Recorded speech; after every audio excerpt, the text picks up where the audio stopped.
예, 정권 관련 수사하는 별개로요. 조국 전 장관 일가 재판도 지금 진행 중입니다. 그런데 정경심 교수가 사모펀드에 출자하기 전에 남편 조국 전 장관과 의논했음을 보여주는 증거가 법정에서 새롭게 공개가 됐습니다. 사모펀드라는 것이 잘 뭔지도 모르는 사람입니다. 동시에 제 처도 전문 투자자가 아닙니다. 물론 저희 집의 경제 문제는 제가 아니라 제 처가 관리해서 제가 상세한 내용은 모릅니다만 민정수석이 되고 난 뒤에 개별 주식을 가지 못한다, 가지라는 걸 얘기를 듣고 이 돈을 어떻게 할 것인가에 대한 고민 끝에 오촌 조카가 그 문제의 전문가고 자기와 아주 친한 사람이 이걸 운영하고 있다라고 소개시켜줬습니다. 만약에 그것을 불법이라고 생각했다면 신고를 아예 안 했을 것입니다. 다 없애버리거나 팔아버리거나 정리를 했겠죠. 지금부터는 가족 일가 비리에 대해서 좀 집중해 볼까요? 이현정 의원. 네. 어제 재판에서 검찰 측이 공개된 이 카톡 메시지, 그러니까 문자 메시지인데 뭐 좀 시간을 두고 여러분도 한번 같이 읽어보실까요? 쭉쭉 내려오면 뭐 이런 내용인데 결국 이게 남편이 민정수석실 청와대에 입성하기 전에 주식을 좀 어떻게 될지 이 부분에 대해서 좀 얘기를 한 거잖아요. 그러니까 결국 이제 우리가 조국 전 장관이 기자회견을 하고 뭐 등등 검찰 수사를 했는데 이 수사를 하면서 바뀐 게 있습니다. 검찰의 어떤 규칙이 공보 규칙이 바뀌어서 일체의 어떤 사실들에 대해서 말을 못하게 했어요. 그러다 보니까 결국 이제 기자들도 답답하겠죠. 수사 상황을 모르니까 이제 법정에서 그럼 뭐 하겠다라고 해서 이제 지금 재판에 넘어갔는데 예. 이 재판 속에서 이제 검찰이 그동안 입수한 분석한 자료들이 하나하나씩 이제 공개가 되고 있으면서 결국 얼마나 조국 전 장관의 그동안 진술이 상당히 어떤 거짓인가라는 것이 하나하나 증명이 되는 건데요. 좀 전에 보셨지만 조국 전 장관은 주식 문제 나는 모른다. 그리고 우리 부인도 주식 잘 모른다. 이렇게 이야기를 한 거예요. 예. 자, 근데 지금 이 문자 메시지, 사실 이것 때문에 왜 우리가 그동안 제가 수차례 이야기했지만 왜 휴대전화 압수수색이 정말 중요한가라는 부분을 제가 수차례 이야기를 말씀드렸지 않습니까? 예. 그나마 이제 이것 같은 경우는 이제 그 PC에 저장되어 있는 문자 때문에 겨우 이제 일각이 드러난 거예요. 그 일각에서도 이런 이야기가 나옵니다. 자, 뭐라고 이야기하냐면 정경심 씨가 김경록 씨라고 이제 자산관리인 있지 않습니까? 자, 남편 때문에 주식 백지 신탁하거나 팔아야 한다. 고민이 있다. 이야기를 하니까 예. 백지 신탁할 수 있는 투자처를 찾아보라. 이렇게 이야기를 했고요. 그렇죠. 자, 어디 묶어둘 데가 없는가? 열받는다. 부동산 투자를 할까? 남편에게 물어보고 할게. 라고 되어 있습니다.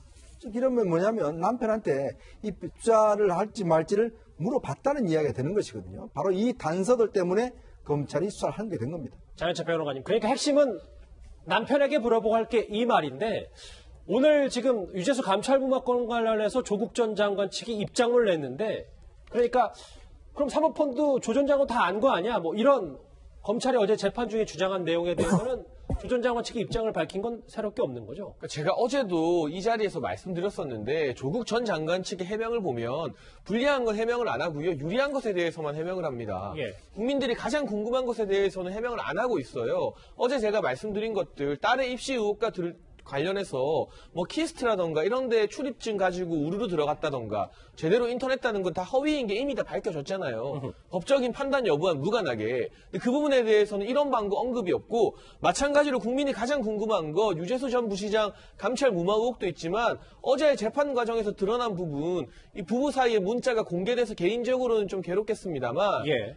고위공직자가 주식 백지 신탁 의무를 고묘하게 회피하고 사모펀드 등에 투자해서 사적 이익을 편취하려 했는지 안 했는지 이 부분에 대해서 국민들이 가장 궁금할 텐데 변호의 입장 보면 그 부분은 쏙 빠져 있어요. 이 남편에게 물어보고 할 게가 왜 중요하냐면 예. 기자회견이나 청문회에서 조국 전 장관은 일관되게 모든 재산은 처인 정경심 교수가 다 관리했고 본인은 아예 모른다고 주장했습니다. 그런데 남편에게 물어보겠다는 말 자체가 무엇입니까? 긴밀한 상의를 통해서 이 주식을 사모펀드에 넣을지 말지를 정경심 교수가 조국 전 장관과 함께 결정하겠다는 것을 드러내는 증거잖아요. 그리고 또 한 가지 거짓말이 또 드러났죠. 조국 전 장관은 정경심 교수가 투자에 대해서 문외한이라고 했어요. 하는 투자마자 실패한다고. 그런데 백지 신탁 사실이 알려지자마자 굉장히 분할하는 듯한 메시지를 자산관리인에게 보내고 부동산이든 어디든 적극적으로 투자처를 물색하고 있습니다. 이 두 가지 기존의 해명과 완전히 달라진 사실이 문자를 통해서 공개됐는데 페이스북 요즘 자주 하시거든요. 뭐 검경 수사권 통과되고 기소될 때마다 SNS에 글 올리시는데 왜 이런 부분에 대해서는 아무 말씀을 안 하시는지 그게 너무도 궁금합니다. 사모펀드 출자 전에 남편에게 물어보고 할게 이 문자 논란의 문자 말고도 검찰은 재판에서 또 하나의 문자 메시지도 공개를 했습니다. 먼저 과거 발언부터 듣고 오겠습니다.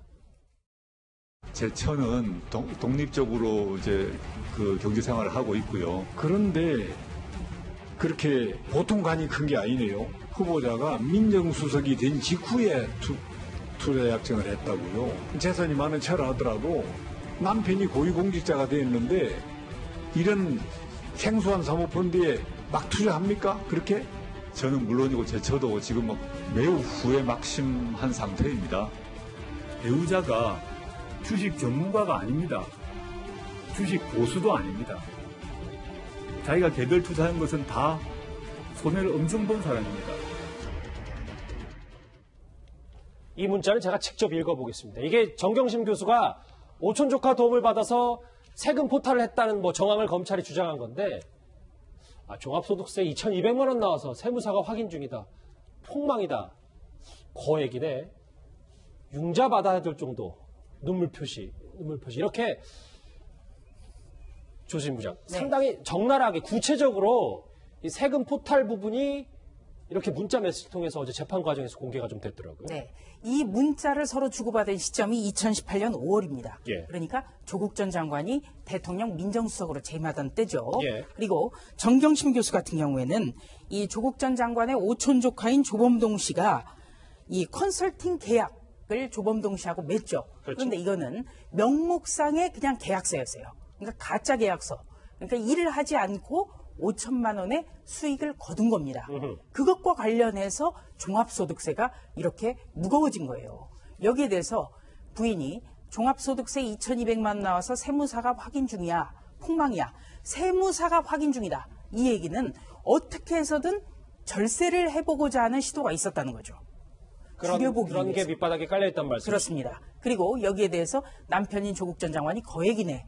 그러니까 다시 부인은 융자받아야 할 정도 이러면서 조국 전 장관이 슬프다, 운다 이런 표정의 이모티콘을 보냈는데 예. 여기에서 또 눈에 띄는 것이 조 전 장관이 그러니 작년보다 그렇게 쓰고도 재산 총액이 늘었지 이런 답글도 또 나오거든요. 예, 그 그래픽이 있어요. 한번 같이 보면서 조심 부장 얘기를 해볼까요? 네. 이 부분이잖아요. 예. 그러니까 불로수입, 그러니까 노동을 하지 않은 어떤 대가라는 거죠. 임대료 문제라든지 아니면 주식에 대한 배당금 같은 걸 뜻합니다. 그러니까 5천만 원의 컨설팅 계약 명목으로 받은 일종의 공돈이기 때문에 아마도 불로수입이라는 단어를 쓰지 않았을까 이렇게 생각이 되고요. 예.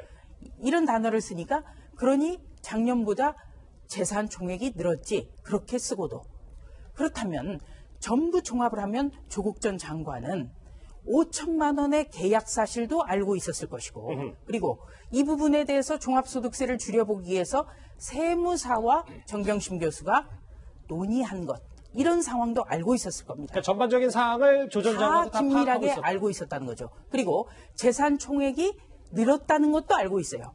그럼 부부가 긴밀하게 논의해서 일을 벌였다. 그렇다면 지금까지 조국 전 장관 나는 아무것도 몰랐다. 예. 모든 돈에 관한 문제는 부인이 알아서 했다. 이 말은 거짓일 가능성이 더 높아졌다. 이렇게 압축할 수가 있겠습니다. 글쎄요, 지금 이렇게 좀 구체적으로 부인과 주고받은 SNS, 그러니까 문자 메시지까지 다 드러났고, 세금 포탈 부분이라든지, 그리고 이 사모펀드 출자 전에 남편에게 좀 물어볼게 이 부분까지 지금 재판 과정에서 드러났기 때문에요. 내일 정경심 교수의 첫 공판 기일인데, 본격적인 심리에 들어가면 공방은 더욱 치열해질 것으로 보입니다. 자, 관련 소식은 여기서 정리하고요. 다음 주제 조금 분위기를 바꿔보겠습니다. 다음 주제 바로 확인합니다.